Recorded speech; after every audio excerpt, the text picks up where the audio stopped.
Le Nigeria, qui tient la présidence de la CEDEAO, a de nouveau appelé le Conseil national pour la sauvegarde de la patrie, CNSP, à libérer le président déchu Mohamed Bazoum en résidence surveillée depuis le 26 juillet 2023. Des déclarations faites à l'occasion d'un entretien diffusé dimanche 3 décembre 2023 par le ministre nigérian des Affaires étrangères. Nous leur demandons de libérer Mohamed Bazoum pour qu'il puisse quitter le Niger. Il ne sera alors plus en détention.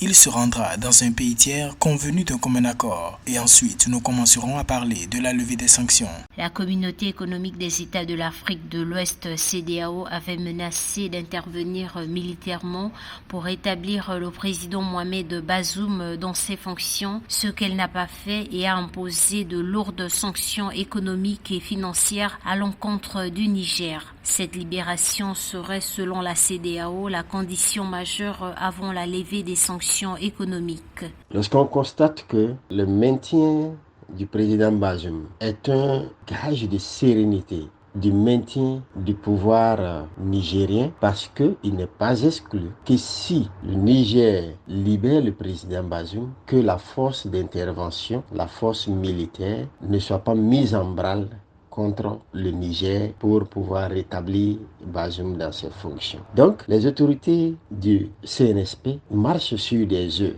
Maintenant, c'est à chacun de pouvoir donner des gages de sérénité afin que cette situation puisse trouver une issue heureuse pour les deux camps. Les dirigeants de la CEDEAO doivent se réunir le 10 décembre 2023 dans la capitale nigériane Abuja pour discuter de la situation en Afrique de l'Ouest où, depuis 2020, des changements anticonstitutionnels de gouvernement ont eu lieu, notamment au Mali, au Burkina Faso, en Guinée et au Niger. Fin novembre, en Sierra Leone, une tentative de coup d'État a également fait 21 morts. Et samedi 2 décembre 2023, en Guinée-Bissau, autre pays membre de la CEDEAO, le gouvernement a dénoncé une tentative de coup d'État.